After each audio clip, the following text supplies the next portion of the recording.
How's it going, modern manual therapy viewers? Dr. E here, back with more novel neurodynamic exercises, this time for the median nerve. One of the more common ones, and one of the ones that it's most commonly prescribed, is you putting your hand against the wall, you push against the wall, and you side bend your head away.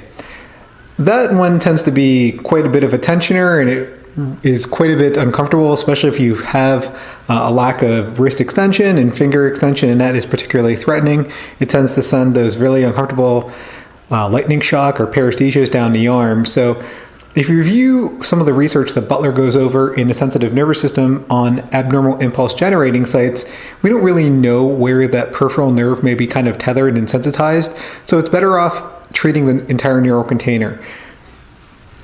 One variation that I like to show is just finger AB and adduction, and this is making sure the rest of the components are taken up, like shoulder depression, external rotation, elbow extension, supination, and wrist extension.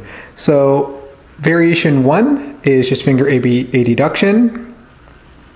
Variation 2 is forearm pronation to supination. Variation 3, keeping the wrist and fingers extended, is repeated elbow extension. And remember, if this is particularly threatening, you can combine this with a slider, or any of these with a slider to remove tension or threat from the top.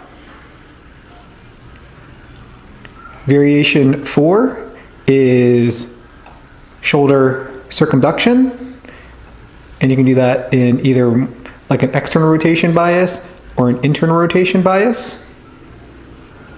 And the last variation is keeping all the other components taken up.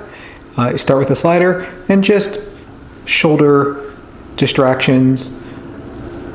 So I'm just trying to cue the patient to push your palm toward an imaginary wall. And I'm doing this with sliders right now because that feeling of pulling in my thenar eminence is kind of strong. So those are my variations. I hope you enjoy them.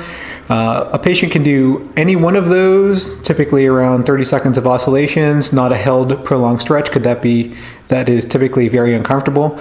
I hope you find these helpful, and remember to vary the neurodynamic exercises and to treat the entire neural container, whether it's with home exercises or manual therapies. So remember, also please subscribe to Modern Manual Therapy via Facebook, Instagram, and YouTube. Check out our email list, subscribe to that so you don't miss any of our awesome daily blog updates. Check out all our products at edgemobilitysystem.com, and I hope to see you in an eclectic approach course soon in 2018. Have a great day.